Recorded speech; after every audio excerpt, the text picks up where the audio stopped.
We can dance if you want to. We can leave your friends behind. Because your friends don't dance, and if they don't dance, then they're no friends of mine. Kill it with fire!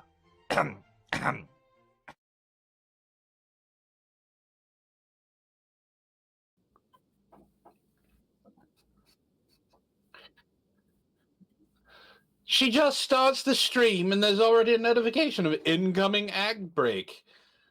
Here, start the stream. There, watch an ad. Fuck off. Anyway, welcome to Threads of Truth, everyone. I can't call it, maybe we should call it Threads of Adding.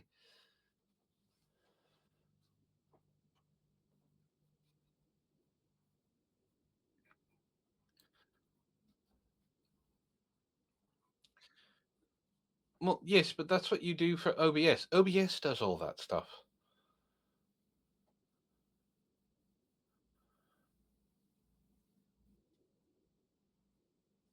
She's talking about me. Because so normally when she is listening, she's in the living room, which there's a good 2 walls between us. Right now, she is working from home when she's not supposed to in the kitchen. That sounds like there's some little discrepancies going on in the house.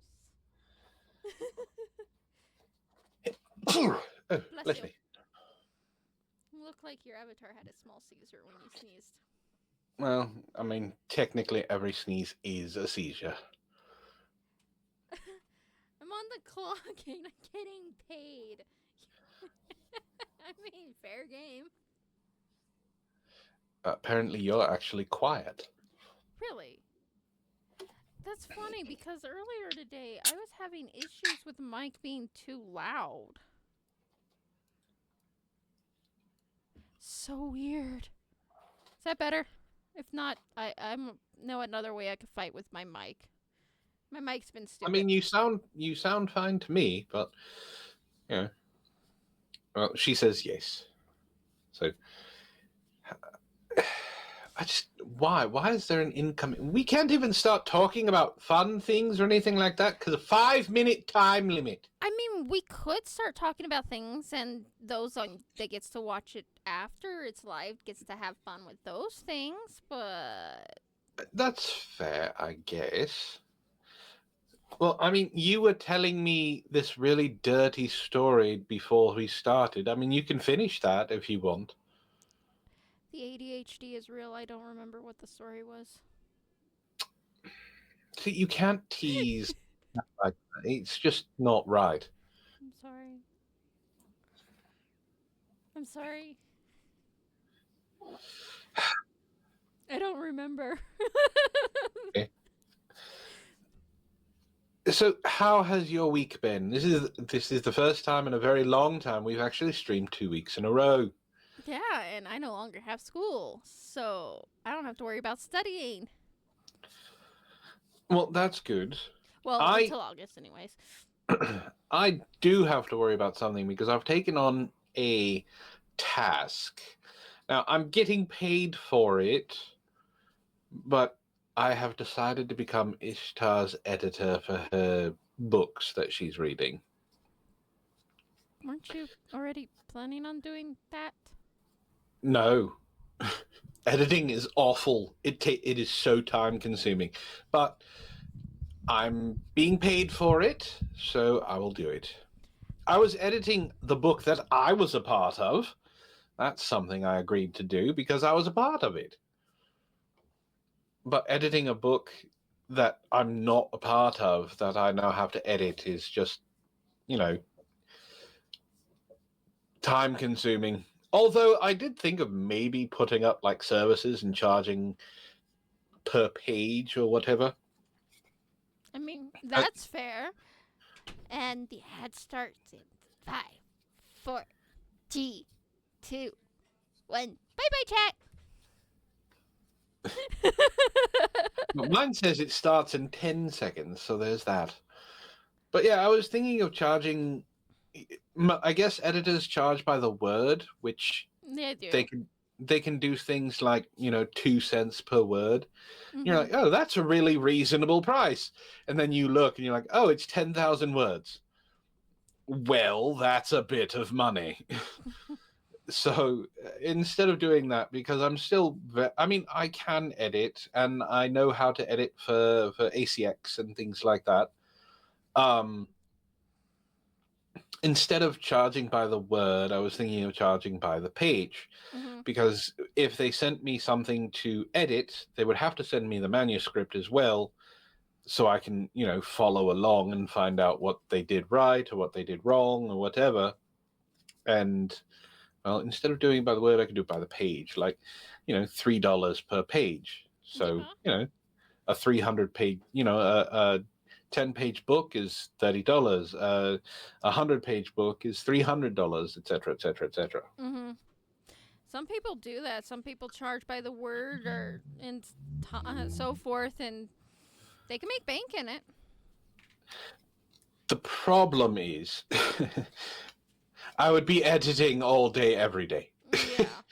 And that's, Ishtar's very good at what she does. She's an extremely good narrator. And I am very proud of her and her voices and things like that and what she does. So I don't mind. The problem then becomes when it's someone I don't know. Now they are paying me, but they're god awful. And or they're reading something absolutely trash and I'm going to have to edit it. And I'm like, look, I appreciate you for wanting to make the attempt, but don't ever contact me again. Right. And the ad will end in 15 seconds. Well, Ishtar says hers is back already. Well, Mine says it's going to end in 20 seconds. But I can't argue the ads are giving us revenue, and Yes. like every 4 months or so, you go, here's some money. We get like less than a penny per ad from views. But hey, every 4 months we get $50 and we finally get paid. I'm fine with that. I mean, Honestly. if our viewers wanted to, they could add onto it by doing bits and stuff like that. But that's up to them. I'm not going to push that shit. I'm not going to be like other streamers say, hey, you get this prize if you give me monies. That just seems tacky. Yes, but I'm not above that. If you want me to read something god awful, please donate. I'll read something god awful for you. I'll do it in whatever voice you want. I'll read it this way. I'll read my normal voice. I'll even get sultry if you want. Well, I guess, chat, if you want to torture Antwon, you know how to use bits, right? The higher the bit. I used to do Cringe Book Club. I have read some god awful things.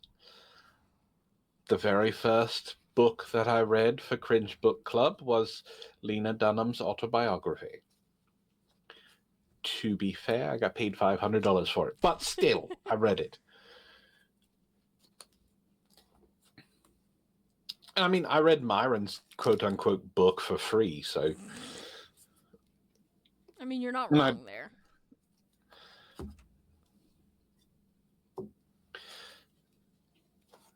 So, how has your week been? Weird. Not having to go to school has been weird. Well, you've been enjoying it, haven't you? Kinda. It's been weird. Or, It's been overstimulating because I have so many things that I would like to do, but all the choices is a lot. You get into one of these things where you're so used to doing something that when you're not doing it, it feels weird. Yeah. So it happened at work. I was doing so much stuff that I ended up having, I ended up stopping and sitting there and going, I should be doing something, but I'm not. And I don't know how I feel about this. Yeah, I know. I get that 100%. I'm just happy I have a summer break. Did you not have one last time? No, Why not? because I was fighting with financial aid to make sure I had financial aid. That's right. That's right. I remember. I do. I remember. Yeah, and then the summer before that, I had to finish up my sociology class for the associate's degree. So this is the first summer I actually get to relax, maybe, hopefully. Knocking on wood. I'm sure you'll get to relax. You just have to, deal with me and. No, that's pretty much it. You just have to deal with me. And my animals and my kids and Yeah, but I'm the more important one of that. After that, Toothless would beg to differ. Toothless can beg all they want. Doesn't mean they're right. She'll fight you. You know this. Oh, Well- my twin thinks he's important. Well, your twin, I would think they would be important. Unless I'm wrong. I mean, I could be wrong. I don't know. How many times have I accidentally or on purposely ignored him? I'm not going to answer that because I'm a nice Exactly. person. Plus, he's in Arizona. So, nah.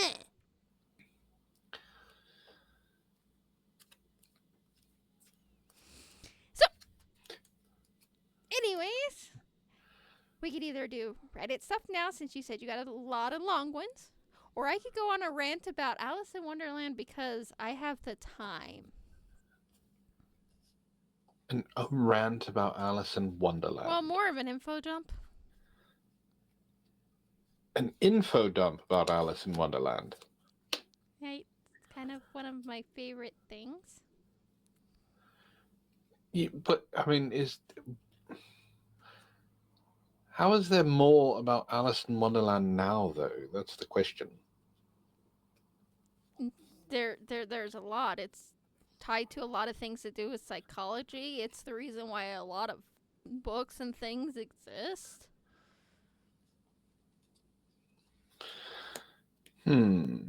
Well, I do have. Like, it's the reason why Wizard and Oz exist. I knew that. Did you? I did. You can't prove otherwise. No, I can't. But it has a huge impact on society and psychology. So, of course, I'm going to be fascinated by it. Well, why don't I do one of the long Reddits, and then we'll go from there. Sound good? Mm-hmm. All right. So, unfortunately, I can't do the one from last week because they deleted the post. I did too. Don't lie.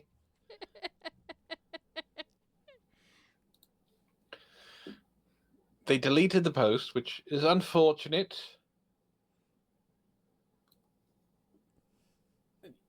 What do you mean? I do not like to brag. Ishtar, hush yourself.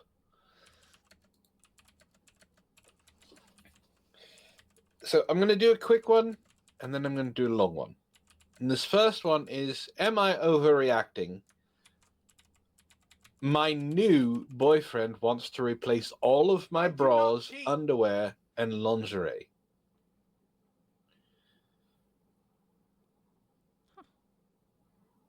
For those of you who have ever bought bras,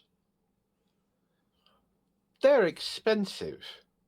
For any of you who have ever bought lingerie, those are expensive as well. Women's underwear is not very expensive, but neither is men's underwear. So, I do not stroke my ego more than a teenage boy. You sure about that? Yes. So I'm going to continue. We're just going to walk past that one. Yes, bros cost an arm and a leg. Lying is not a sin, Ishtar. Especially when I'm not doing it. Bitch. I'm probably just gonna steal these sound clips and add them to the nice, lovely little soundboard. Especially if you're fairly blessed by Mother Nature. Yes, Ishtar.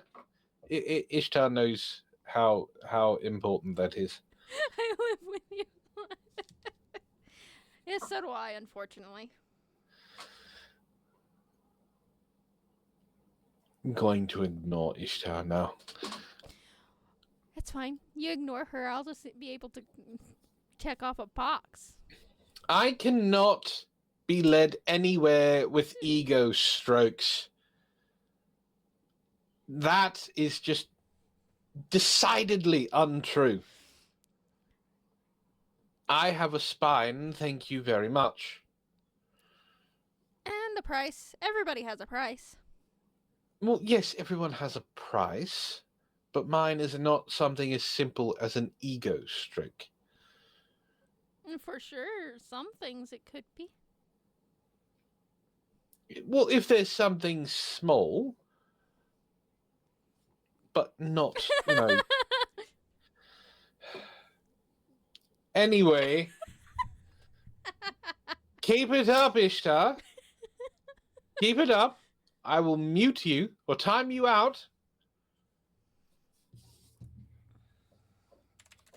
No, you don't need to believe the woman airing out my dirty laundry. There is no dirty laundry.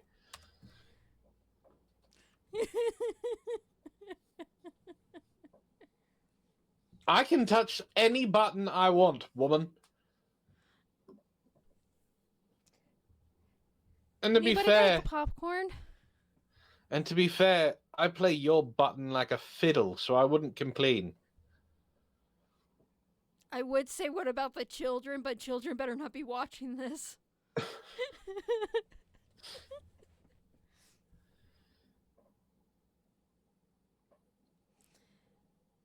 Anyway, see, now she wants me to leave her button alone.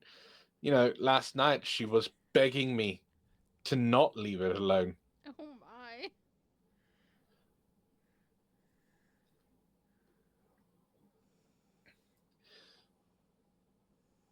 I'm not lying. So, I'm going to read this. We're going to move on.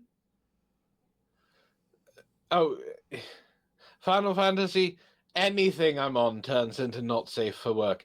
I read a story called, what was it? Taken by the Triceratops. And it's exactly what you think it is.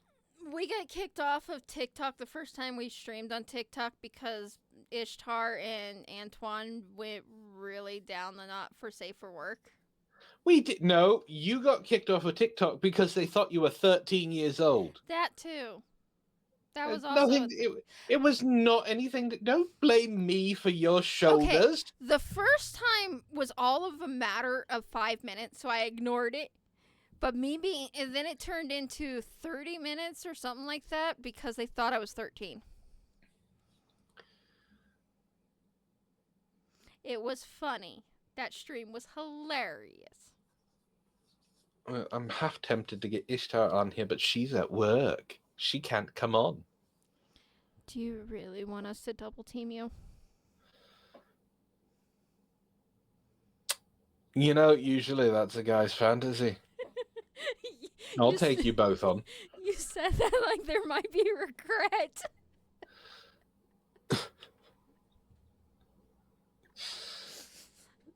I did tell you about the one time I brought 5 women onto a stream with me, right? Yes.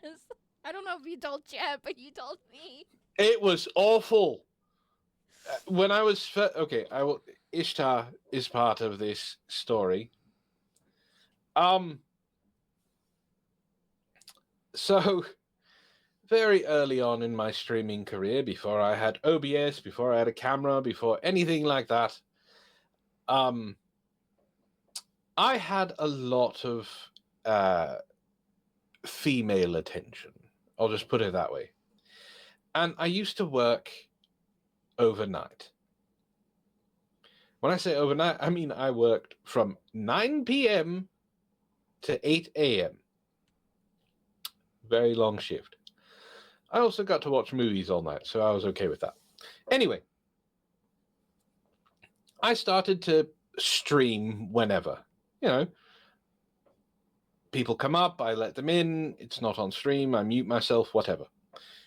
One morning, I decide, you know what, I'm talking to a few people in my Discord, and I'm like, I'm going to go on stream. Do you ladies want to come on? And all of them are like, yes, we want to be on stream with you. My dumbass was like, oh, I'm going to be the only one on stream with 5 women who are all attracted to me. This should be fun. It was not fun. It was so not fun because I had 5 women. Antwon, do this. Antwon, say that. Antwon, read this. Antwon, do this. Antwon, please purr. Antwon, do this. Antwon, purr again. I know who Antwon, said can the you do this? purring. It was insane. It went on for an hour. Antwon, purr. Why? It didn't make me wish that I wasn't born, but it made me realize 1 man versus 5 women, not a good idea. Yes, Ishtar, I know you like it. Like I said, I know who said the Antwon purr one. Well, it wasn't just her. All of them wanted me to purr because all of them liked it. So it was like I had to purr. My tongue was sore afterwards. That's how many times I had to purr. See, she has me purring as a ringtone. Hey, Ish, can you send me that sound, please? I'm going to make a nice little thing for you. Which might get abused. Of course, it's you. Of course, it's going to get abused. Well, our viewers don't use our soundboard as much as they could. So... But then again, Ishtar has access to that instantly on stream. It could get abused. Oh, trust me. I know how to use the purring to get out of any trouble I'm in. She always says it's not fair.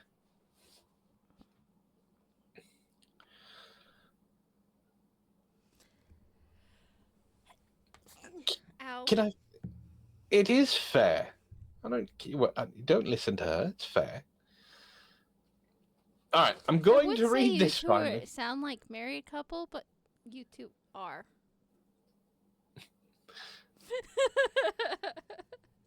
Am I overreacting? We're Yes. finally getting to this. I need advice on this ASAP. I'm 18 and my boyfriend is 19. And we recently just got into this relationship together. He said this to me today, and I'm not sure what to think. Is this a red flag, and should I run, or am I overreacting? The lingerie part I sort of understand, but bras and underwear? So I'm going to read this. No, hold on, before I read this. I see what you're saying. No. I want you to know the only reason Ishtar is a redhead the way she is because she knows it's my weakness and she uses it against me every single time. That's right. I gotta dye my hair when I visit you guys, or find a wig. I don't need 2 women with red hair around me. I don't know what to do with myself. Okay, I think the boyfriend is in black. This is pictures, so the boyfriend is in black, the girlfriend is in blue. I know this might sound strange, but I want you to get rid of any underwear, bras, and any form of lingerie you have. I hate the idea that other guys have seen you and used you in them. It bothers me a lot. That's a huge red flag for the fact you're only 18 and 19. 2, the fact that he's like coming out and say it, you know? And she says, "Wait, I can't tell if this is a joke. You want me to throw away my whole drawer? Between my lingerie sets, bras, and panties, I have at least 1,000 dollar-wise. No joke." He says, "I know it sounds intense, but I want you and us to start totally fresh." She says, Sounds it, suspicious. just a little suspicious. "It's clothing. It doesn't hold any meaning like that to me. Plus, I like my bra sets, and I have loads of different designs. And they were expensive." She didn't say that. I'm adding that. "I can take you shopping, and you can replace and get new ones. I'll pay for everything." And she does a weird emoji. And he says, "Come on." Is she overreacting? No. No, that Yeah, there, Final there's Fantasy something. said it right. Final Fantasy said it right there. I've known many women, and they all do the same thing. You find a good bra, you wear it until that thing cannot be worn anymore. Mhm. I'm not disputing it. I'm not saying it's a bad thing. Like, I understand that women need the support up top, especially if you're significantly blessed, like apparently all of the women in chat and my co-host. That bra is very important. Mhm. You can't just go, "I'm going to go get a new one." No, no, no, no, no. You don't understand. The bra has a certain feel to it. Helps support in the right way. Helps, keeps the girls in the right place. Or it feels comfortable on the shoulders. Or it doesn't scratch you on the back. There's 100 reasons not to throw out a bra. Same with other types of underwear, not just the bra. That holds everything right, makes you feel good, like. But it sounds to me like he wants to get rid of anything that does with her before his existence. Yes. Because God Like, forbids people have a past. yeah, I think this is some stupid Andrew Tate bullshit. Exactly. So I don't think she's overreacting at all. As a matter of fact, I think she should run far, far To away the hills. and never look back. Put the She Rockies is too between ya. young. She is too young to be looking at someone like that and taking them seriously.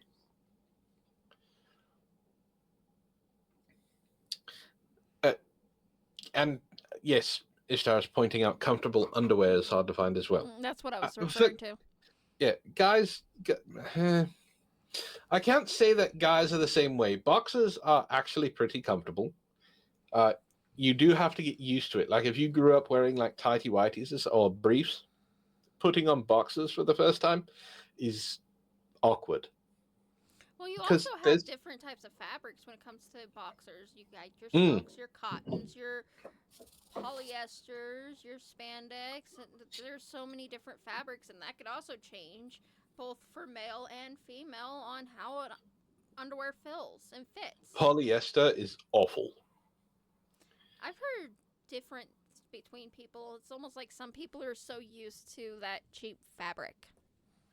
See, if and when I do wear underwear, it's cloth. It's cotton or it's a mixture because it's soft. I like the softness. It needs to be soft. Um, Other than that, I did wear polyester a long time ago, and it chafes, and I don't like that it chafes. That's a very sensitive area to be chafing. your, your, your captions said chiefs. It chiefs. I mean, they're not 100% accurate. They're very accurate most of the time. I just thought it was funny. Okay, so this one is a long one, and there is an update. And there's a 4 minutes. There'll be an ad. Add in full minutes, so I need to read all of this in full minutes. Speak fast. Am I the asshole for not wanting to be quote-unquote friends with my ex-husband for the sake of our daughter? No. Pre-judgment like we normally do? No, I don't think you're an asshole for not wanting to be friends. I agree with Masked Druid. A comfy thong is irresistible. For men looking at a comfy thong, it's irresistible as well. Anyway. Hi, Reddit. Oh, God, this is, as I already said, it's going to be long, but starting off with Hi, Reddit. Okay. Throwaway account. Because my daughter is old enough to find stuff online, and I really don't want this on her TikTok algorithm. Oh, this was made for someone to read on TikTok. Well, Oh, boy. it might get cut and put on TikTok. True. There are a lot more details than I can fit here. Are you sure about that? Banshee, if I could show you my screen, it's ridiculous. So here's the short version. Short Just version, kidding. excuse me? Short version with what I was told? A short version? I hate to see the long version. She says, just kidding, it's not short. Buckle up and grab some tea and a blanket. Oh my god. I don't think we'll 39 get done with this in 2 minutes. No. I, 39 female, met my now ex-husband, Eddie, 45 male, in 2009, shortly after he divorced his ex-wife, Jessica. They had 3 kids together. Dolores, then 11. Why would you name your child Dolores? Mm. Roger, 8 male. Roger? And Benny, 3. Jessica cheated, and I came into the picture after the divorce. Eddie and I had been work friends, but never hung out alone before that. At first, Jessica seemed okay, until she wasn't. She once barged into my home while I was breastfeeding my newborn daughter, Lily, saying Benny left something behind. She didn't knock, just walked in. I started setting boundaries, and from that moment on, I was labeled the problem. Jessica tried to get me fired, ignored court tax agreements by claiming all three kids, and even while the kids lived with us full-time for 2 years, we continued paying her child support. Eddie wouldn't go to court to fix it. He was too afraid she'd retaliate by taking the kids back. Well, yes, Dolores is as Banshee said, 1,000% an old person name. You don't name a young child in the year of 2009 Dolores. I was suddenly a full-time mom of 4, working, exhausted, and confused. I had no prior parenting experience, especially with a blended family. I didn't know what was normal, but I knew dishes shouldn't be molding in kids' rooms and food shouldn't be hidden under pillows. In the great words of Hunjin, you.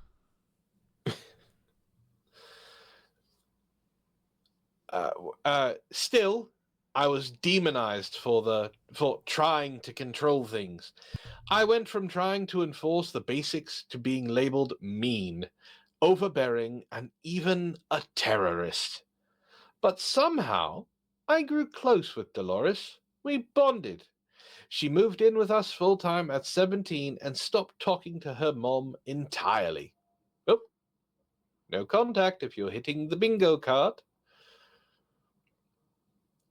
Then she went off to college and ghosted us. Even more no contact. Stopped going to class, and I was working extra shifts to pay for her tuition while she basically moved in with her boyfriend and played house. When we confronted her, she promised to fix it. We gave her simple conditions: sleep at home at least 4 nights a week and get a part-time job, and go to therapy for her anxiety. She got a job. Therapy? Not really. 6 months later, she told us she had been sexually assaulted. Not rape, but around 60%. We dropped everything, took time off work, got her to the Title IX office, got her out of school.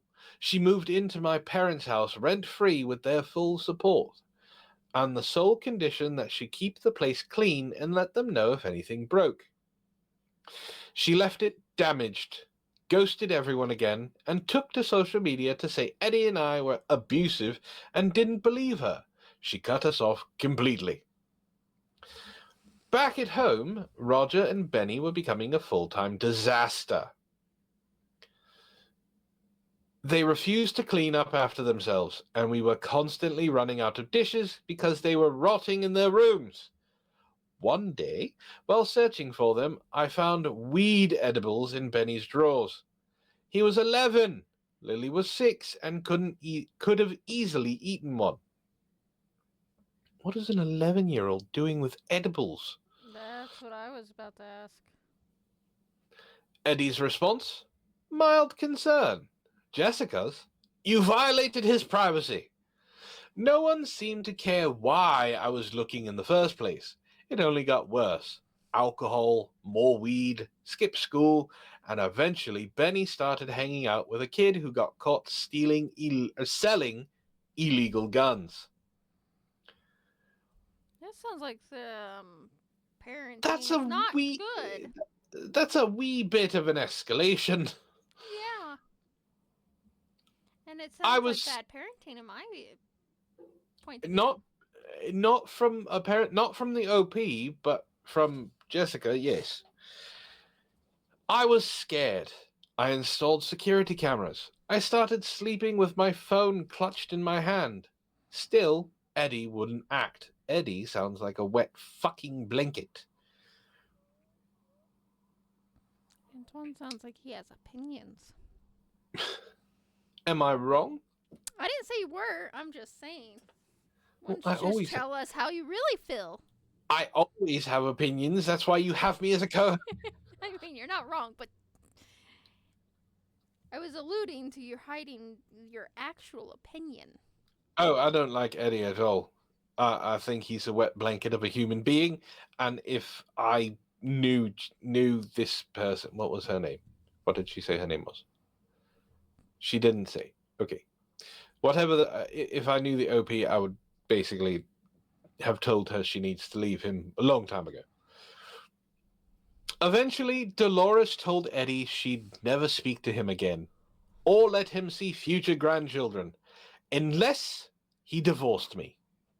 He spiraled, told me he didn't know if he loved me anymore, refused therapy, said he just wanted to coexist while figuring out his life. As I said, wet blanket. So I proposed a soft separation, still living together for Lily's sake, but giving each other space. Then it got weird. He'd go out without telling me where, wouldn't let me touch his phone, he never had. He'd read texts while driving so I couldn't see them. He'd say I was controlling for asking when he'd be home. I now realize this behavior had always been there, just more hidden.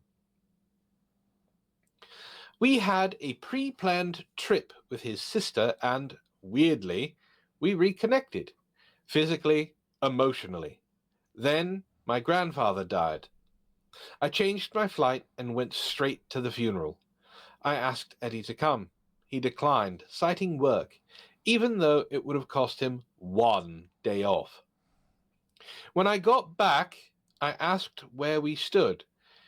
He said, I'll never go to therapy with you. I cried and asked for a divorce. This was right before Thanksgiving.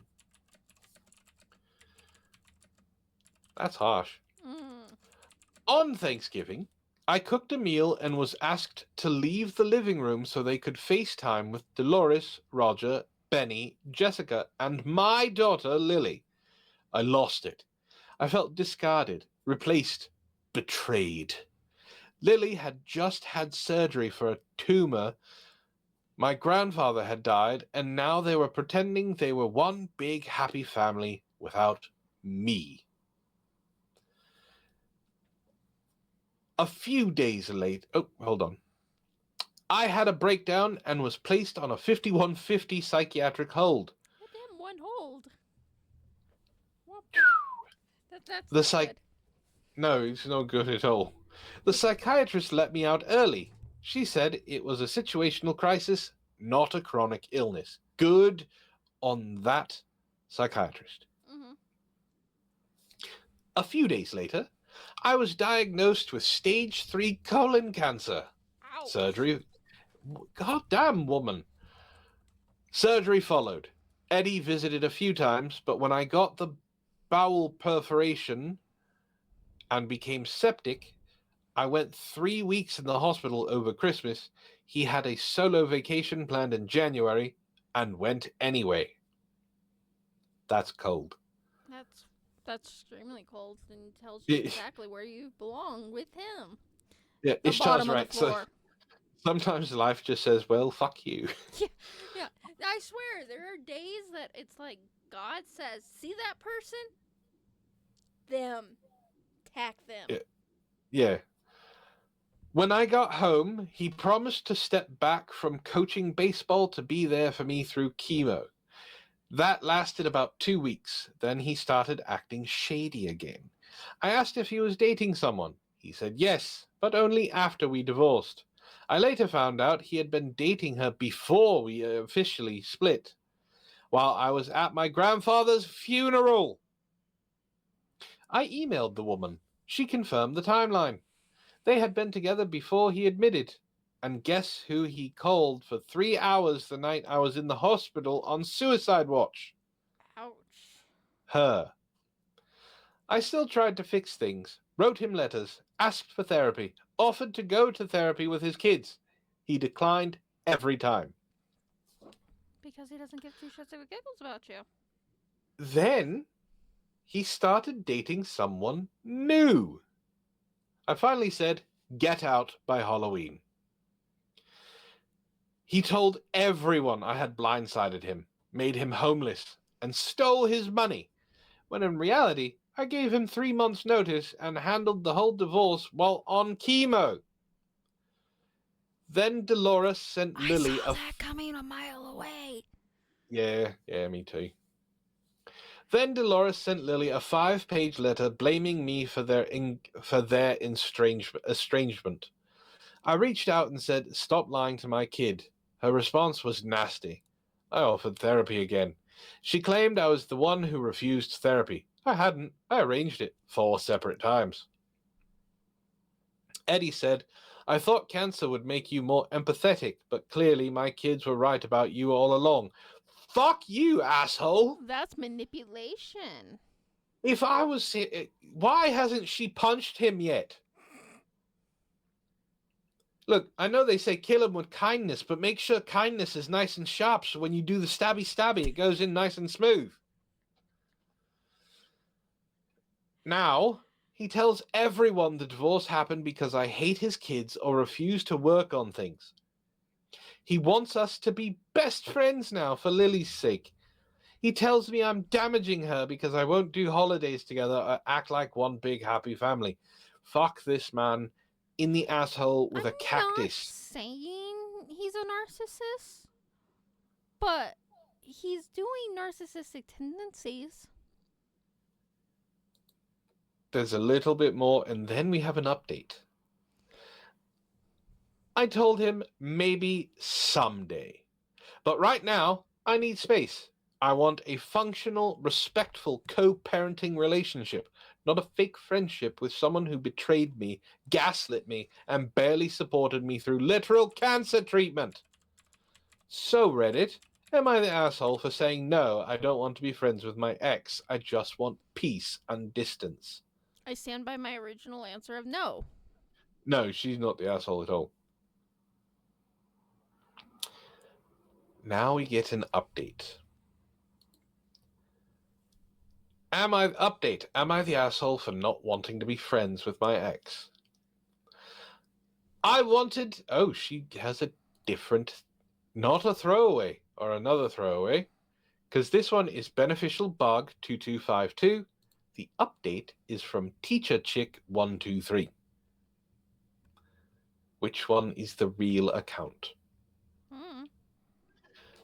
I wanted to come back and update after our last meditation session, because what happened there confirmed every gut instinct I've been trying to ignore. Let's start with Benny, the youngest, now 18.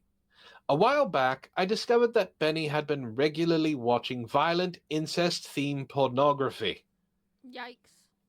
Specifically, content that role-played rape scenarios involving a sister or stepsister. Oh boy, we're starting off this one wild. He was underage in our shared home, and my daughter was younger and living under the same roof. I was horrified. I brought it up immediately and expected it would be taken seriously and handled appropriately. Anybody want to guess what happened with that? Nothing good? Instead, it was swept under the rug. My ex downplayed it.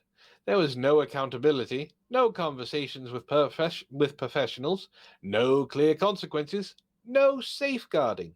Just a lot of avoidance and discomfort that predictably got redirected at me for overreacting.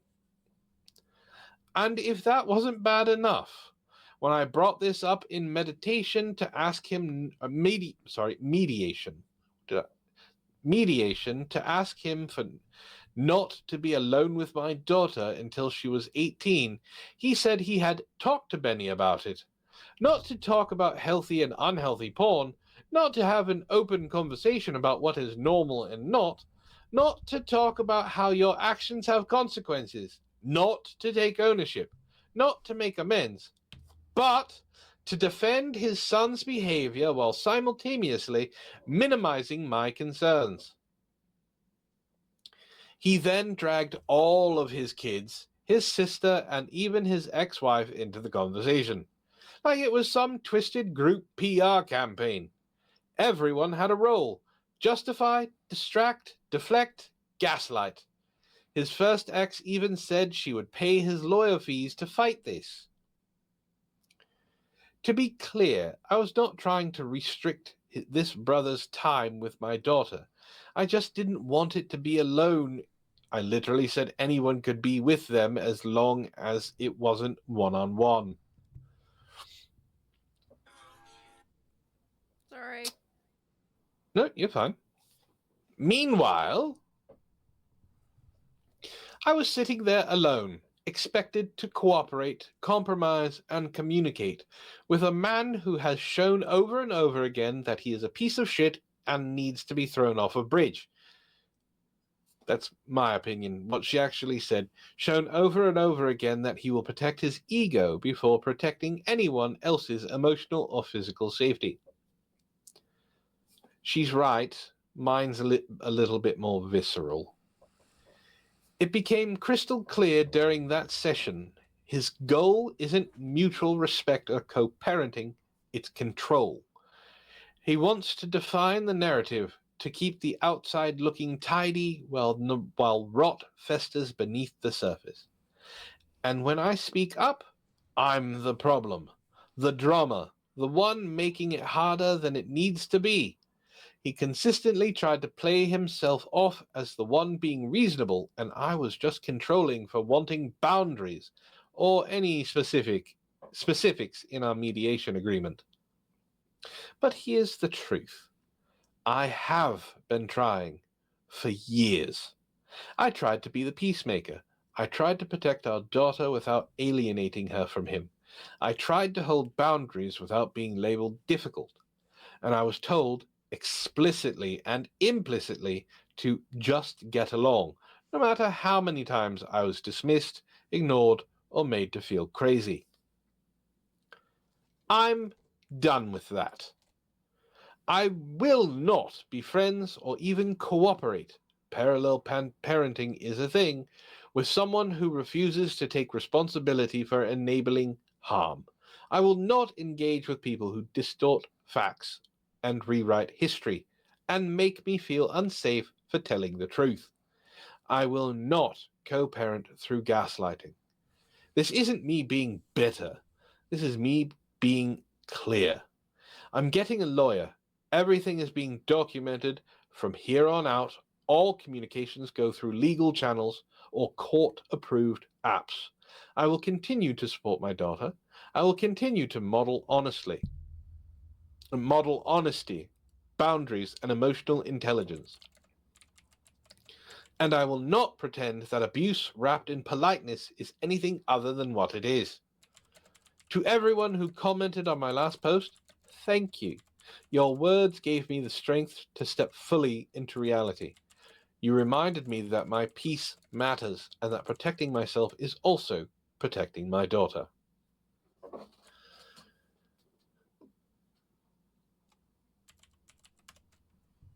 And that was the update. Not saying he's a narcissist, but I'm not saying he should be thrown off of a bridge into shark-infested water while bleeding profusely through the scrotum. But I'm not saying he shouldn't have that done to him either. Antwon, Yes. tell me how you really feel. Well, I'd also like to have his skin peeled off when it happens, but, you know, we can't have everything we want. Howie.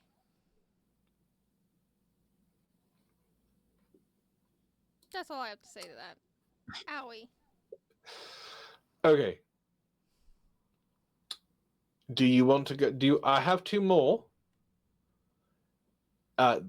One is from Coworker Stories, and the other one is from r/rant. We can do those, or you can tell us about your We can do them. We have time. Are you sure? Mm-hmm. I feel like I'm doing most of the talking. You're fine. All right. Which one? Doing most of the talking. You're just reading, and then we have our conversations. It seems like you're doing most of the talking because you're reading and a lot of reading, but I do interrupt you often with opinions. All right. If I'm perfectly fine with doing either. If you want me to continue, I will. So I'm going to give you the choice. You can continue. I was just threatening.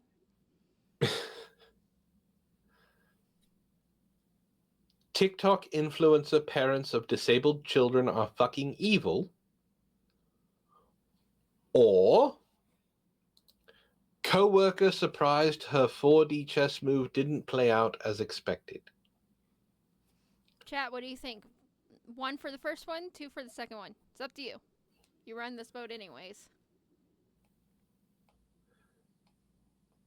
Master Druid said they are very evil. Ishtar says 1. Master Druid says 2. It will make them less mad. I mean, that's fair. So, Psycho, Final Fantasy? One of you? We needed somebody to... Final Fantasy says 2. There we go. That is the majority. All right. Coworker it is. A coworker, Nancy, and I got hired at the same week to join a team of 3 led by a GM. As soon as we sat down with our coworkers for the first time, Ali, the most senior member of the team, immediately let us know how horrible our boss is. How we have to watch out for ourselves and be aware of the hypocrisy and stupidity. Always good for a working situation. She laid it on pretty thick, making it seem like we made the worst possible decision by getting hired. There was a moment of, Uh-oh. Between me and Nancy about what clusterfuck of a job we landed ourselves in. Then we discovered that Allie does absolutely nothing all day. Since we have flexible hours, 7 to 10 to 3 to 6, she clocks in at 7, waits 3 hours doing absolutely nothing, then goes on a coffee break at 10 when our boss clocks in, and doesn't return until 1, which coincides with our lunch hour. She then returns to do 1 to 2 hours of work and clocks out at 3. We have 4 major events we host throughout the year. Allie plans her vacations to coincide with it. I don't like Allie already. Yeah. Honestly, we commended her on sticking it to our boss and cheesing her way through work. Why break your back over someone who is clearly horrible? Our boss is a bit much sometimes, temperamental and moody, but not completely unmanageable. Then the annual evaluations came in, and Allie became hysterical. She's gotten 1s across the board. Her Gee, I bonus... wonder why. Yeah, no shit. Her bonus becomes critically impacted. She throws a fit, notifying the head of HR and letting anyone with a sympathetic ear know the injustice that was committed. She tells us she's applying elsewhere, that she's done with this job. She goes from at least partially working to nothing at all. She comes to work to collect a paycheck, and that's it. The What new makes you do year... that? I mean, she was already doing nothing before, but to be fair, if I could get away with doing nothing at work, I would probably play on my phone all day. Mm. The new year rolls around. Shockingly, she never got a job offer. Gee, I wonder why. And Call me surprised. our first major event of the year is coming up. Like clockwork, she puts forth her vacation. But this time, it gets rejected, thus ensuring another fit and cry over the injustices. Allie has already booked. Everything is paid for. Her husband got his time off approved. Another trip to the head of HR. Allie gets to go on her trip, personally approved by HR, and she's smug upon her return. HR told her she's getting a new boss, and gleefully tells us about how our boss is clearly going to be replaced. This didn't end up happening. Instead, HR tells us how our department will split into 2. They are looking to transfer half the team to the new department. Coincidentally, a different coworker is being let go during a round of layoffs. Allie thinks this is her moment. She signs up to transfer to the new department, and she is convinced this will make our boss fight for her. After all, it would only be me and Nancy, the 2 newest and most inexperienced members left. Obviously, our boss would fight tooth and nail to keep her, then have the department shrink down to just 2 people. Except our boss doesn't take the bait and personally approves the transfer. Allie is notified by HR via email. Another fit ensues.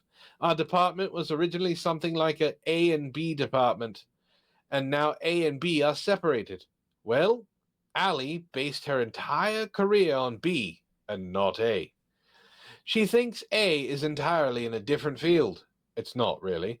And that HR has condemned her to an early career death of stagnation, completely forgetting that she literally signed up for it in the first place. She goes down to HR again, who is no longer willing to hear her out. She comes crying to us that we try to be sympathetic, but we have actual work to do. She ends up having a new GM for that department, and he's not so willing to accept the extended coffee and lunch breaks. He gets to work just as early as she does and makes sure to send her some work to do that keeps her busy, much to her horror. Ishtar, we're not allowed to touch buttons. There you go.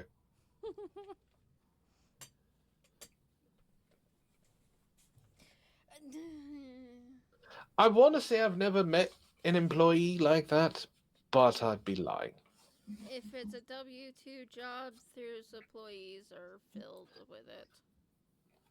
Unfortunately. Oh, I've met plenty that don't want to do what they're supposed to do and try and pass it off to other people. I actually worked for one for a little bit.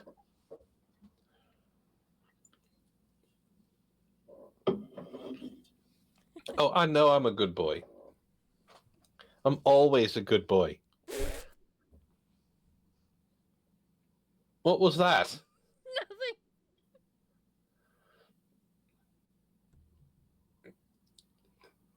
Nothing. Are you saying that I'm not a good boy? I'm not saying anything.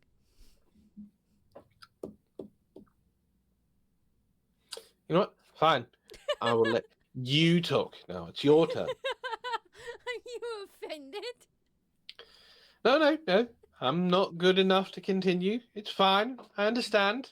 I didn't say that. No. I'm It's fine. just saying that you're not always a good boy. I am Everybody is not 100% perfect. I didn't say I was perfect. I said I was good. Well, depends on the definition of good and what we're talking about, because I'm sure you're not good at everything and all the time. Masked Druid would like to know who's going to call Banshee a good girl. No one. Anyways. Well, I mean, you have openly announced many times that you are Ishtar and Mai's pet. Yes, So I'm a cat. don't you like being called a good girl? I mean, fair.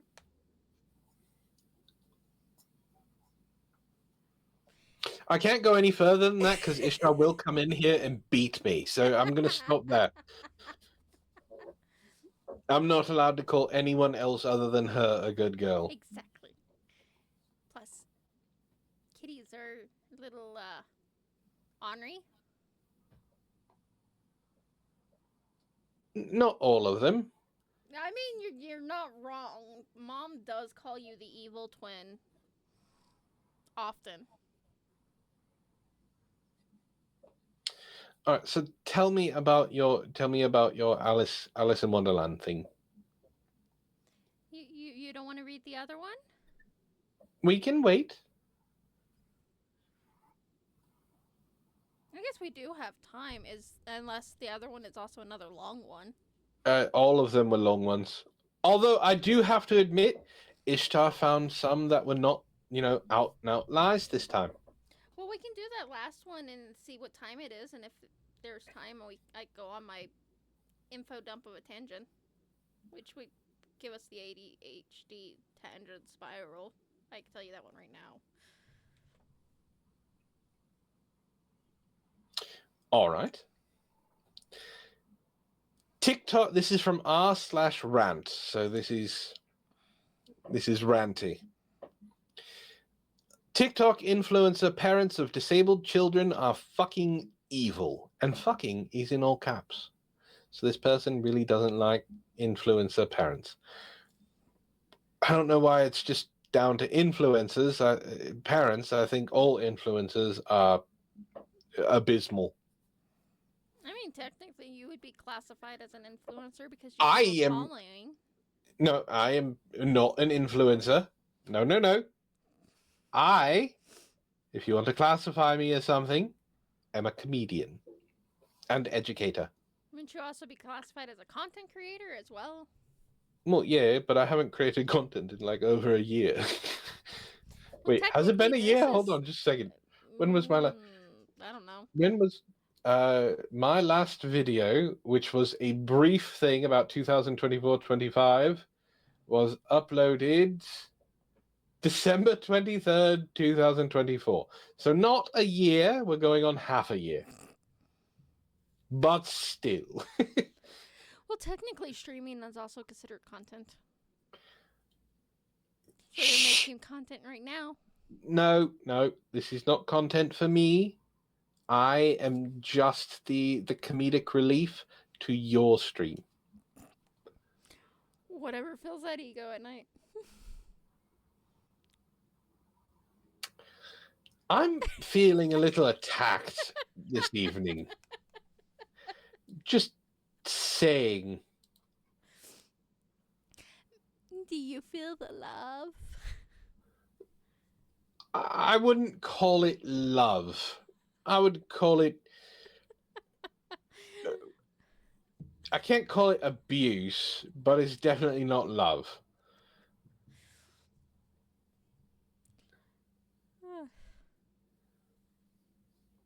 Why? I'm not a cat! All right. You know who's somehow even worse than the crunchy my toddler asked for spirulina? What the fuck is spirulina? TikTok parents. The ones who use their disabled or special needs kids like social media trophies. These people are out here treating their child's diagnosis like a brand deal. That's a lot of parents with disabled kids. Just saying, it's not just influencers. Hashtagging every post with hashtag autism mom or hashtag warrior mama, like they're survivors of battle, not caretakers of small children who didn't ask to be internet famous. Half of them don't even try to protect their children's dignity. They'll post meltdown videos, bathroom accidents, intimate therapy sessions, all for views. Imagine being non-verbal, sensory sensitive, or cognitively impaired and having your most vulnerable moments plastered on TikTok for clout. That's every family Family creator. vlogger, yeah. Yeah, and also family reality shows. Yes. But it's fine, right? Because mom's crying in her car with a raw, unfiltered update, and her Venmo handle is in the captions. Oh, you mean the acting? The poor Yes. acting? All of the acting. My acting Like is better. take at our Spectrum Life. Wow, they actually named them. Most people don't do that. She posts videos of her young autistic son having a full-on meltdown in public. And instead of helping him regulate or giving him space, she sets up the camera and lets it roll. The captions are always some martyr speak like, "This is our reality," as if that makes it okay to commodify a child's distress. That's not awareness, that's exploitation. Or Katie N. Parks, who got popular for documenting every single moment of her disabled son's life, including moments no child, neurodivergent or not, would ever consent to being broadcast. Bath time, diaper changes, medical emergencies, you name it. She's filmed it. People praise her for raising awareness, but who is it actually helping? Her? Her followers? Definitely not her kid. And then there's the trend of these parents surprising their disabled kids with things like speech devices, weighted blankets, or sensory toys, filming the whole thing like it's a reality show grand finale. It's not a cute unboxing movement. It's not a cute unboxing moment. It's assistive equipment. It's healthcare. These kids aren't projects or inspirational B-roll. They're people, and they deserve the same respect, privacy, and autonomy any other person would get. Let's ignore how often these advocate parents end up spreading outright misinformation. Some of them claim their kid was vaccine injured. Oh, God. Some push gluten-free diets like they're a miracle cure for autism. Others promote shady supplements and unproven therapies, all while claiming they're just trying to heal their child. That's not Spoiler how you do alert, that. your kid doesn't need to be healed. They need support, structure, and parents who value them for who they are, not who you wish they were. I have a feeling OP has autism. It's possible. And what's really twisted is how these parents center themselves in every post. I'm exhausted. I'm grieving. I'm the real victim here. No, you're not. You're the adult. Your kid is the one navigating a world that wasn't built for them while you're busy filming content for TikTok instead of building an IEP plan that actually meets their needs. Let them cook is all I'm saying with this. Mm. It's fine to share the hard parts of parenting. It's real, and it's important, and it's true. This is me speaking, not her. There are times, and I'm sure Banshee, you can agree to this. You will hate your children. 100%. They do mean things. They say mean things. They don't listen. They do things just to piss you off. Mhm.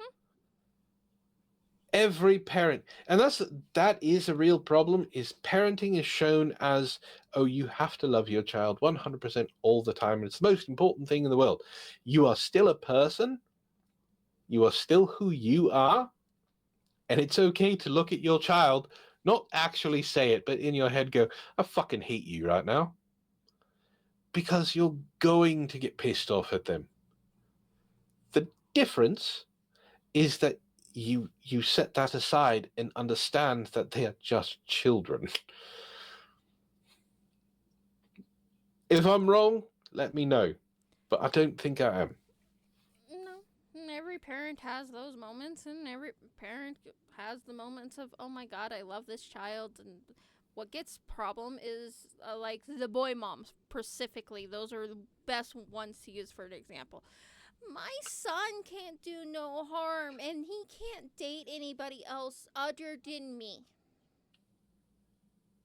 And I wish that wasn't a thing, but it's a thing, which they become the worst mother-in-laws. No, I can agree with that. They live vicariously through their son, which is quite weird. And there's just something like, you can be proud of your children, you can be proud of your mom, your son, your daughter, but when you make it your life, that's the problem. Mm-hmm. I mean, I know our viewers know that I love little Banshee with all my heart. She is an amazing daughter. Some days I want to strangle her. But I'm not going to sit there and overbearingly and tell her she can't have a life experience. Dory said it best. Yes, I am quoting a blue fish from Pixar. If you don't let anything happen, then nothing will ever happen. Exactly. All right, where was I? It's real and it's important, but there's a massive difference between honest support and using your child's disability to grow a platform. If your kid can't consent, you shouldn't be exploiting their diagnosis for likes and sympathy coins. Period. Let's talk about the celebrities of the special needs parents. In the special need parent influencer world, the ones who've turned their child's disability into a monetized lifestyle brand. Starting with Micah Stoffer. I don't know who any of these people are. Micah I'm not on that Stoffer. side of TikTok. I refuse to watch any of the family vloggers. Only one has ever entered my FYP, and well, all I cared about was the cats. We talked about them earlier. Mm-hmm. I do know about Ryan's World. I've heard about it. I have never seen a single video of theirs. I just know about it from what people say. I want to make a small little rant about the vaccine thing because that whole shit is stupid. Because one stupid person made a whole fake uh, experiment and paper just to push his shit, and all of a sudden, a whole ass movement has been made from it. Yep, and that person lost their license Yes. shortly after. Yes. But no one talks about that. They just talk about how, yes, he proved that, vaccines cause autism. No, he did a study of 12 children and it was one study that the results were never replicated versus hundreds of studies with millions of children involved that that showed the opposite. Yeah, it was a very biased experiment. It was very coerced. Nothing was properly done. It was trash. Yeah. It was a disgrace to science. And I think he also falsified some of his results. Yes. So that's again why he lost his license. Mhm. So yeah, the anti quote unquote anti-vax movement, they The they don't anti-vax movement, there's two versions of it now, and we have to be very specific Yeah. the anti-COVID-19 vax movement, and then the anti-vaxxers who don't understand a fucking thing about science, but they'll spit everything out at you, thinking that they're making some kind of fucking point. Yeah, and it's annoying. And then you add the food thing, or there's a word for it. I can't think of the type of parenting it is, which is another one that's spewing pseudoscience. It has nothing to do with anything. There's no correlation with autism about it, and it's annoying. Yeah. What was her name? Do you remember hearing about Jelly Juice? Oh God, yes. Yes. She actually killed someone. She killed a couple of people. Only Yeah. one of them's been officially tied to her. Not like she didn't go out and murder them, but she told them what to do with this high salt fucking nasty juice, and Jelly it juice. killed them. Yep. Like she's part of the anti-vax movement. She's an anti-vaxxer. These people are fucking She is insane. huge on pseudoscience because she uses pseudoscience to push her jelly juice. I don't even know if she's still doing jelly juice. I hope she's not. She had moved, the last I heard, and this was years ago, the last I heard, she had stopped pushing jelly juice so much, and she had moved into spiritual things and something like some special type of water. Like she moved from one grift to another. So That doesn't surprise me. yeah, once a grifter, always a fucking grifter. All right, so starting with Micah. I want to point out what Master had said.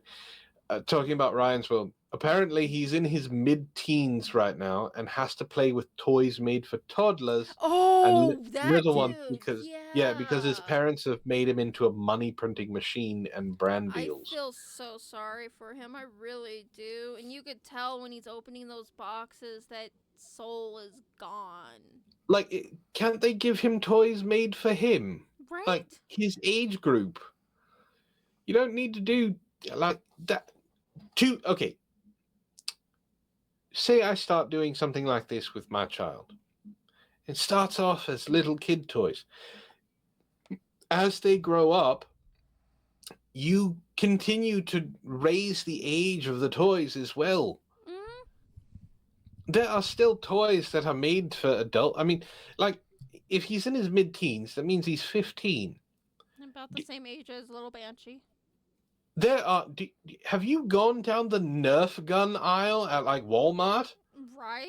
Oh my god. Holy crap! Do I wish there was some of these Or the weapons? Legos. Right? Okay. Quick funny story. Oh god. It's from last Christmas. Um, we got a list for my nephews, right? Mhm. And my niece of what they wanted for Christmas. Mhm. And one of them wanted a Nerf gun. Oh god. So it wasn't that expensive, but I got them a battery operated motorized Gatling gun. Oh god. It actually has like a chain fed thing that you put the darts on. It also has a freaking tripod stand that you have to mount it on. If I got this as a kid, I would have lost my shit. Apparently, I was the most beloved and hated uncle at the same time that Christmas. But, like, the stuff that we got as kids are completely different now. Super Soakers are still around. You remember Super Soakers?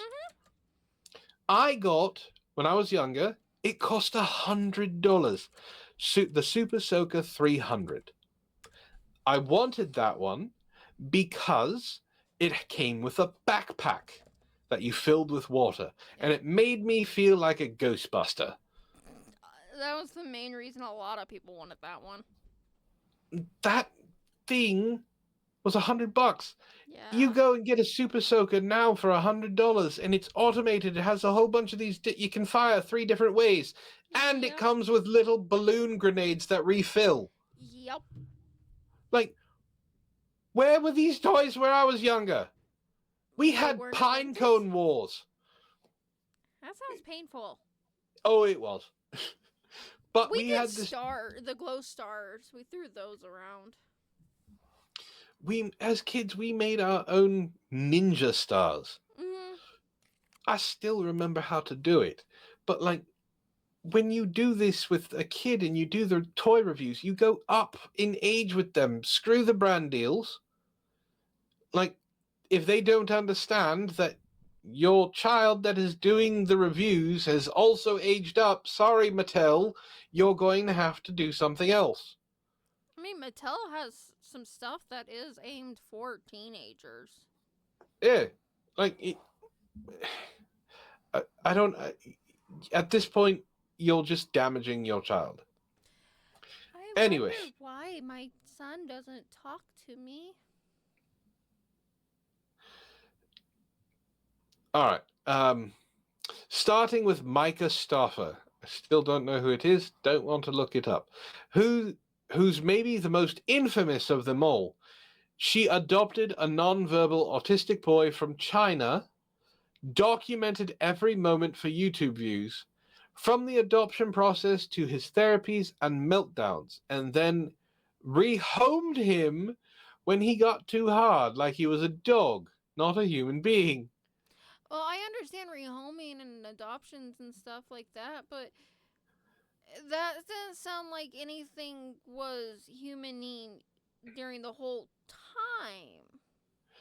time. Says she scrubbed her channel, issued a PR apology, and went right back to influencer content like nothing happened.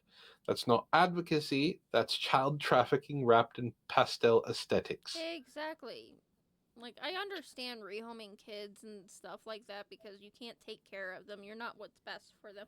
But that whole scenario, I could tell you, had nothing to do with the care of the child, but only the want of more money. Yeah, it was the views. Then you've got Jordan and Chana, the parents behind at the HH family, who chronically overshare videos of their son with severe autism in full sensory overload. He screams, hits himself, panics, and they film it, not to protect him, not for medical reference, for engagement, for comments like, "You're such a strong mama." The kid's invisible distress, and mom's there with the ring light. Let's call it what it is: performative pain porn. Mhm. Performative, yes. Porn, I don't. It is performative porn. It's no different than food porn and other forms. It's just because it's not sexual gratification. It is gratification of some form. Fair. At Life with Oakley is another one. Her daughter Oakley was born with a terminal genetic disorder. Instead of offering dignity or privacy, this mom built a brand around the tragedy. Posts include hospital bed videos, feeding tube, morning routines, and updates the amount to trauma that amount to trauma voyeurism. And she's always in frame. Oakley's literally dying, and her mother is filming Get Ready With Me reels. I don't like this person. That's that whole genre. I don't Unfortunately, like anything about this genre. I don't either. There's a reason Then why laws in like California is starting to become a thing, and those people are now moving to places like Idaho.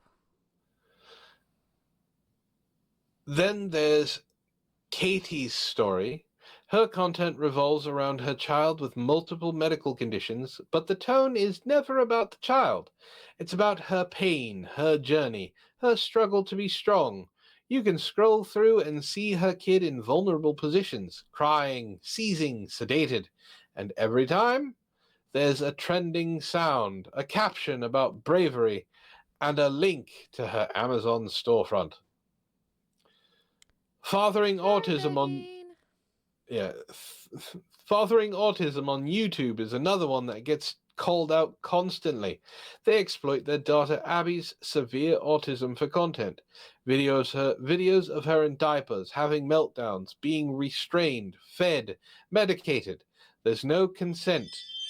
There's no line they won't cross.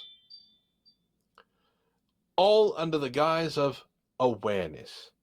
While dad vlogs daily like it's tech review channel, and their followers eat it up because nothing goes viral like a vulnerable child. And don't let the Christian mama branding fool you. Tiffany Styles, at Tiffany Styles, has repeatedly shared emotionally exploitative content of a son with complex disabilities, often accompanied by stories of how hard her life is. The kid's entire existence becomes about how she can make it palatable and dramatic for an audience. She sells merch with his face on it. Here's the thread. These parents aren't educating. They Nope. aren't advocating. Nope. They're monetizing. Yep. They're mining trauma, disability, and illness for social media currency. Some of them make six figures from affiliate links, sponsored posts, and branded content of their kids' diagnoses. Diagnoses. You think those kids want to grow up and find out their seizures, tube feedings, or regressions were edited into reels with emotional music and mommy voiceovers? This is digital Munchausen by proxy. Everyone's just clapping for it. I mean, that's one way of looking at it.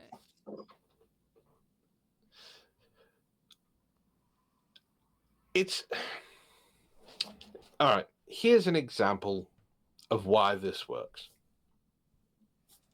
On TikTok, there is a girl who is autistic. You can tell she's autistic, but forgive me for putting it this way, her body is banging. Like she is taking care of herself, she is hot. She got a ton of followers. Now, there is an actual filter that was created that makes you look autistic. And there are people who have OnlyFans who are jumping on the trend of having this filter on their face and being hot and sexy as well as being quote unquote autistic. What drives me up a wall when it comes to that stuff is people say looks at that stuff and says, "This is how autism should look like." You do not look like this, so you do not have, and it pisses me off. No, I agree with that. And the problem I have is just what I was doing is pointing out the trend. It Mhm. makes money, so other people will do it. Oh yeah, 100%. Like Ryan's reviews. He was the first one to do it, right? Mhm. Little kid doing toy reviews. As soon as it started making money, you started getting hundreds of kids reviewing toys, even fake reviews. Like it wasn't even close. One thing that drives me up the wall is the whole family vlogging thing as a whole. Let's be honest there. That whole thing is bullshit. But when we look down at it, it's literally we are traumatizing and neglecting our kids because mama's got to make a few bucks. You want this nice thing?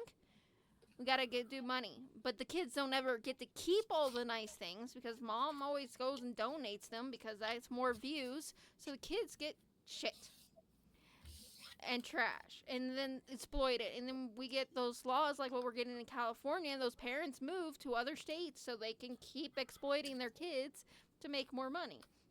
I mean, I understand kids acting and all that stuff's been a thing, but you had that. I mean, a good example was the girl that did the voice for Ducky on Land Before Time. yeah, Land Before Time. Her dad went crazy, and the vlog parents are no different than that.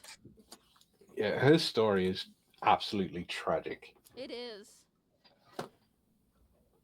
But my point still remains. Even the family vloggers, those kids' stories parallel that, and it's sad. It is. I don't think. I don't think. One, I think family vlogging channels are fake. They are. Most, I would say they are 80% fake. Like there's 20% reality, but everything else is done way more than it needs to be. Mm-hmm. I don't think they need to be there. I don't think we need to have them. I don't think there needs to be family vlogging channels, especially with little children. You know, our generation has said that Gen Z has a problem of not knowing what nots to be on the internet. But I think we have to look no further than our generation on why Gen Z and Gen Alpha puts everything on there. And we have nothing but the family vloggers to point to, as well as all the posts on Facebook and stuff, because we were parents that were the ones that put their everything on the internet. So they thought that's what they're supposed to do. Everything goes on the internet. Oh no, you're right. You're extreme. Do you remember old Twitter Oh, when God, you yes. only had like 20 characters? You could only Yeah. do like 24 characters. Mm-hmm. Twitter and its 24 character limit was for people who posted pictures of their food or, shower thoughts. It wasn't political. There was no social justice movements. There was no fucking videos on there. Hell, And now look Instagram at it. originally was just taking pictures of your food. Yeah. These things grew when they realized they could draw more people in by doing other things. There is I wouldn't say it's a big movement right now, but there is a movement going through Twitter that they want to ban porn off of Twitter. Yeah, they say that like every 3 Yeah, years. well, I see it like every 6 months. You're never going to ban porn. No. Ever. No. There are states who are requiring like photo IDs to sign up for certain sites. That sounds like a Texas thing. Actually, I think Texas is one of them. I think Tennessee is another one. But quote unquote porn use has dropped in those states, and that's because people who look at it want to remain, anonymous. Yeah, they're using VPNs. So, it's not like you're not going to. I am very sex positive.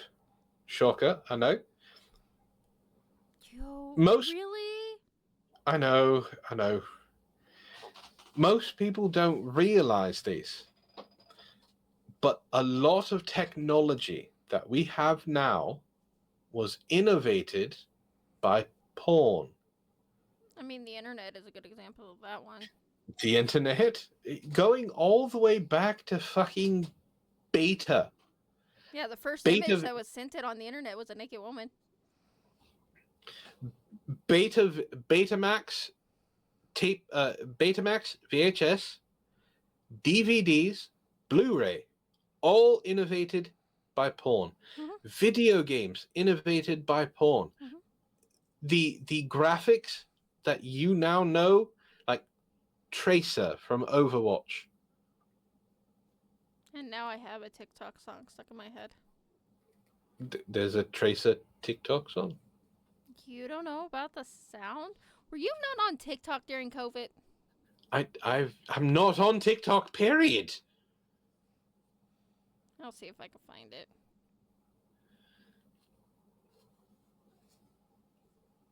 Video games and their graphics are innovated by porn creators. You're never going to get rid of it. DeviantArt used to be a place that you go and put art, whether it's a journal or a book or just pictures you like to draw. And then, well, Rule 34 came about. Like, if it exists, there is porn of it. If it exists, yes. there is a My Little Pony of it. If it exists, there is a Lego of it. I could go on. I love that rule. That, well, one of your favorite games, The Sims. Mm-hmm. There is Sims porn. Yeah. Wicked Whims. I mean, it's out there. I don't know why that mod exists. I don't own that mod. I've just heard about it. I'm sure. So if I were to examine your computer right now, right this second? Yeah. Yeah. Wicked Whims ain't on my computer right this second. That one I could tell you. Go for it. But it was recently. I will not say it has or has not been on my computer. Tumblr, yeah, Tumblr is another good example. Tumblr died after they got rid of porn. When they banned porn on Tumblr, it shut down. Yep. Tumblr still exists, but it is a shell of a shell. Yeah, there is nothing on Tumblr that people actually pay attention to. So yeah, things get innovated because of it. Now, yes, there is some psychological truth behind if you watch it too early, it can damage you, things like that. That's why you have to do it responsibly. When it comes to sex education and kids, and I come from this not only from a psychologist and sociologist standpoint, but also from somebody that's been studying sex education since I was in high school. You need to be open and honest about it and be teaching at the age level. The first time a child's going to touch themselves is actually going to be 2 years old. They're going to start asking questions about it around 3 or 4.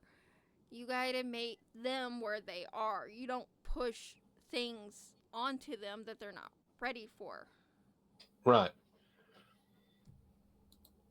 I don't believe, okay, so the push in schools is abstinence only, right? Yeah, and that doesn't work. That doesn't work at all. Preaching abstinence only is basically saying, we're going to tell you the consequences and then you're not going to do it, right? Yep, and all of the teens put their fingers crossed behind their back and go, yes, teacher, we're never going to do that. And then they go bang. The quickest thing to teach a kid to do anything, especially a teenager, is to tell them not to do the thing. And that's what abstinence teaching does. And teaching a child from the age that they start showing interest and stuff, by the time they get to the age of the abstinence only getting pushed, they already know all the stuff. They're not as curious of it. They're like, it's not that interesting. I'll deal with it when I want to and when I'm ready for it. I'm not curious by it. I know it. Final Fantasy said something. Says, we learned how sex works in grade 5. Mm-hmm. I still remember that. You had to get your parents' permission, Mm-hmm. and then they took all of the boys and put them in one class, and all of the girls and put them in another class. I remember And that. you couldn't. Bless you. Sorry, I couldn't hit mute soon enough. Don't have allergies, eh? Sounds like It's you're not. allergic to bullshit. Are you saying they kept the children together? No, I'm just saying that the bullshit of how abstinence works. Oh, yeah, that's absolute bullshit. Okay. I saw my first fully naked woman in a textbook when I was 7. It was an Encyclopedia Britannica, actually. I remember reading about it and learning that way.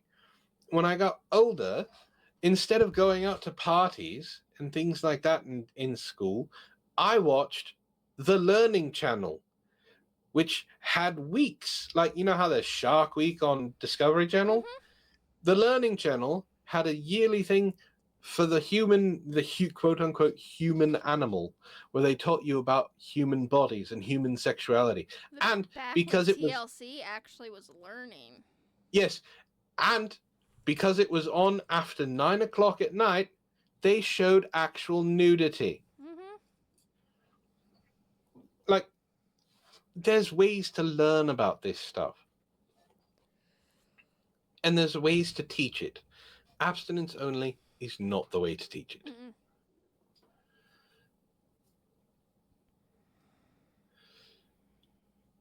Well, we have...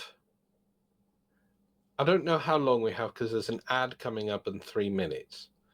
But we have 10 minutes for your Alice in Wonderland. We have 3 minutes for the thing, so not enough time. But There is next Friday. Yeah. Like I said, it was a threat. I could rant and info dump about Alice all day. Ask half of the people in chat. But no, seriously, the whole thing that our education system is trash. It's maybe one of the top in the world. I know that. I know we're in the top 3 of education in the world. So I'm not going to say our education is bullshit, but the way we educate on certain things is. And sex education is definitely one of them. Another one is how we tippy-toe around hot-button subjects when it comes to education. That's why anti-vaccines and flat earthers are growing. I can't disagree with you. Like, there are certain things that we do need to talk about, but you have to be able to talk about it a certain way. Mm-hmm. You have to be able to explain to people how things work for their age level. And our education system is failing because they don't teach you to learn anymore. They teach you how to take tests. Mm-hmm. I blame Bush and his No Child Left Behind. Well, they didn't want the, 3 years held behind senior player in football kind of thing. They could have done it better than that, though. Their whole No Child Left Behind is part of the problem, which is what led the whole testing thing. I agree. You can still be held back, but your parents or your guardian have to agree to hold you back. And there's not a parent out there who's going to say, yeah, my kid's a dumbass, hold them back again. So the Department of Education has failed. In my opinion. Oh, I I agree 100%.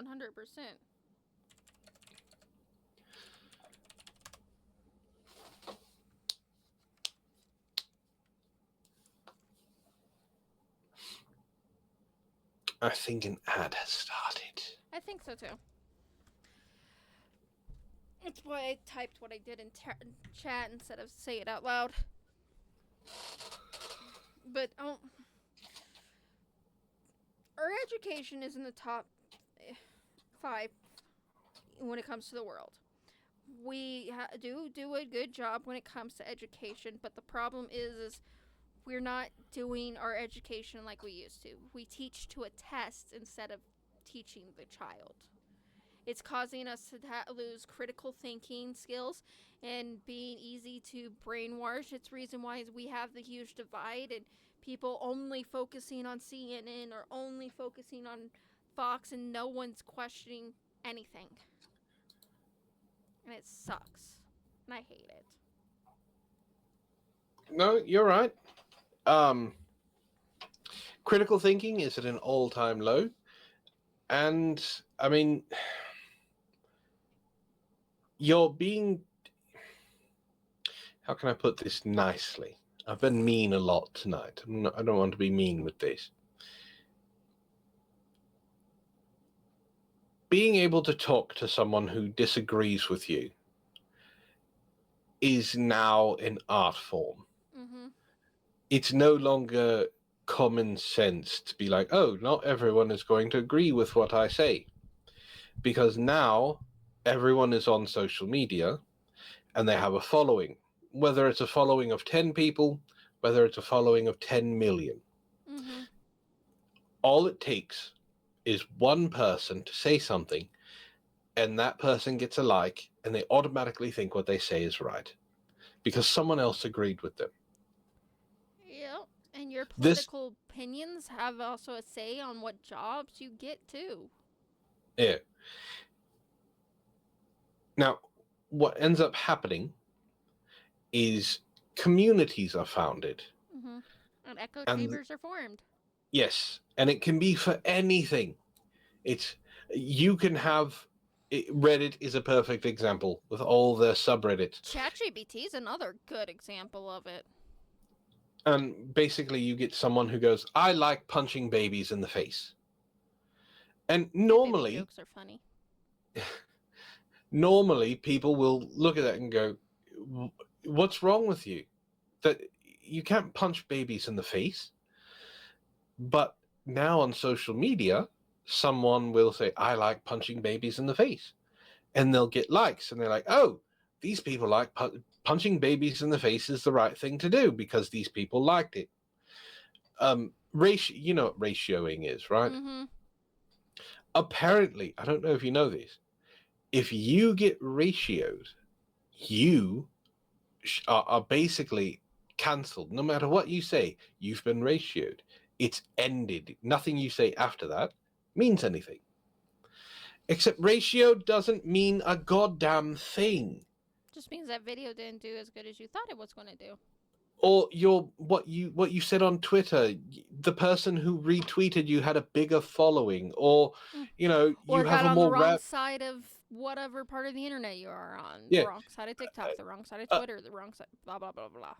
A perfect example of why ratioing doesn't mean a goddamn thing. Myron makes a habit of pointing out that he's ratioed people because Myron has a rabid fan base. And they follow and like everything he does. Blindly too. So ratioing doesn't mean a goddamn thing. It's funny, like, and that's another thing. You said, and I quote, "Dead baby jokes are funny." Yeah. There is a sect of people online that like the worst things possible. I'm not saying that dead baby jokes aren't funny. They're funny to you. I don't necessarily like them. That's fine. We don't agree on it. It's not a big deal. But what I'm using that as an example of is the people who like and retweet and just go ham on things that they know are awful. Ain't that They the think truth? they think whatever the worst thing is, it's funny. When it's not. Mm-hmm. So I've said it once, I'll say it 1,000 times, even though I'm on it, even though I use it. Social media was one of the biggest mistakes of the internet.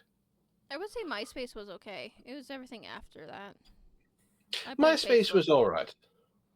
I hate Facebook.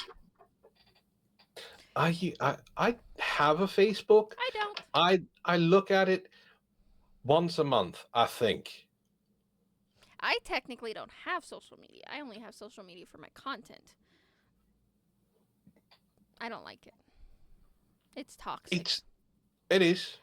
And back to the whole echo chamber thing. I'm a person that absolutely loves differences. I hate echo chambers. I really do. I'd rather have a conversation with somebody that has a point of view than me and sit down and actually communicate on the different points, because it's fascinating how two people can think totally different about so many things. But we live in a day and age where one thing you disagree with me means you're not my friend no more. Yes. You can't disagree with anyone at all, or else you are an other. Yeah, and I don't like that. I like differences. I find differences to be beautiful. I mean, if we were all the same, that sounds boring. You're right. It is. There are people though who can't handle that's snow. Okay, there are snowflakes on both sides, the left and the right. We know this. 100%. But those are the people who drive social media. They can't handle disagreements. They have one disagreement and, oh my God, it's the end of the world. So and so doesn't like me anymore. They're a horrible person. I can't be seen as the bad guy, so I have to make them look as worse as possible. Again, it's for that dopamine hit of seeing that like button go up. Mm-hmm. I do it too. I'm not saying I'm immune from this. For a while, and it's still even now. It's an addiction. I was going to say I was posting things about like the Tates. Yes, because it interests me, and because I want to see them go to jail and getting justice be served for what they did. They're trash. They are. But I was having it happen too. Every few days, I was getting a legitimate, for me, a viral tweet. Mm-hmm. And I would look down and my phone would have 20 notifications, and like that doesn't normally happen to me. So it was nice to see that people agreed with me. So it's a dopamine hit. It's why phone games are as addictive as they are, because they give you those little hits of pleasure that you get addicted to and you want more of. They give you dopamine. Social media is exactly the same way. Mm-hmm. It is the biggest popularity contest, and it doesn't matter. Yeah, it doesn't matter how popular you are. If you are on the wrong end of one popularity, the other popularity can overtake you. Mm-hmm. I like to point out the left and the right is just the same coin, just two opposite sides of it. Yeah, and then we can also go with like red pill and extreme feminism. Two sides, same coin. There's a bunch of things. That identity politics, it's too, just by itself you have identity, the progressive identity politics and the conservative identity politics. They're both the same coin, just opposite sides. Mm-hmm. The new term right now is woke right. Mm-hmm. Have you heard? Yeah, the woke right. What is the woke right? Those are the extreme conservatives who want people to follow. They go around saying Christ is king and then start laughing at the swastikas. Like, it's the woke right is the same coin as the woke left, just opposite sides. Nick Fuentes is part of the woke right. Myron Gaines is part of the woke right. Andrew Tate is part of the woke right. Just like AOC is part of the woke left. You know, I know that's just one name, but I could We can go on and on and on forever about this, but yeah, you're 100% right.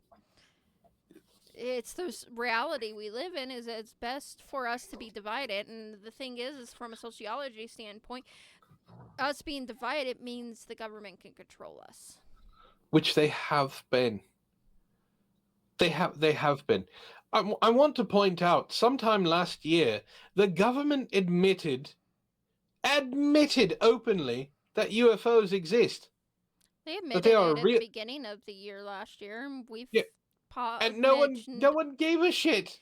I think it was the end of the year we learned that aliens live in our oceans.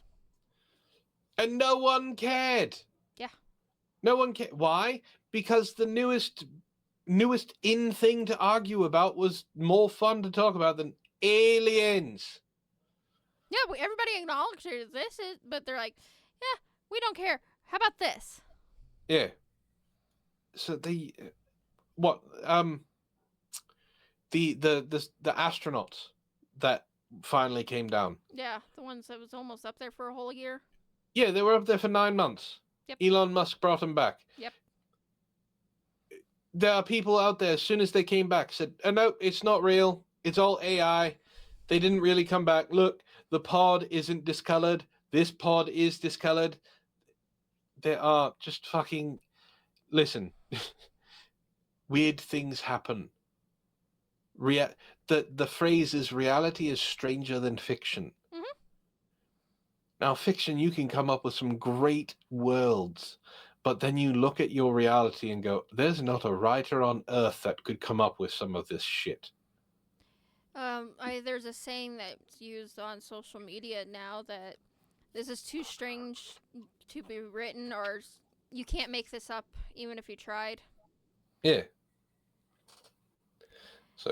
And there's a reason why the game Onion versus Real is the way it is because we can't tell the difference between what the Onion is and an actual article because it's so weird. That and the Onion got really good at being satire. Yeah. Really good at sounding real. And then you come to find out that some of the things like the Onion did 3 years ago, it's real now. Like, same thing with the Babylon Bee. Oh, God, yeah. The Babylon Bee does try and make themselves sound ridiculous. And then a couple years go by and you're like, oh, God, they predicted this. They didn't mean to predict this, but they predicted it. 2020 was not when they admitted that there was aliens. 2020 was when Trump made the Space Force and everybody Laughed joked at him about there being aliens and laughed about it. It wasn't until after Trump's presidency we discovered that the aliens were real. And it's not Greys, right? The Greys are not here. It's not, the aliens we see in Star Wars or Star Trek. We're talking aliens as in microbes. There's alien microbes. Not full-on aliens, but it is alien life. But people were like, yeah, we don't care. You don't have to be skeptical until you see one, Ishtar. All you have to do is look in a mirror. How rude. Ishtar, no. It is well known that Ishtar is an alien. She was not born here on Earth. She was dropped off in the English. I can't remember the name of the forest in England, but it is near the base that her mother works. But yeah, it's ridiculous. This world is ridiculous. We should stop fighting. We should. There's a song from the 70s that's still very relevant. What this world needs now is love, sweet love. It's the only thing that's too little of. Am I wrong? You're not wrong. I just didn't think you'd break out in song. I read it like it was a poem. I could have sung it, but I chose not to. But I do think it is about time we close down. It is.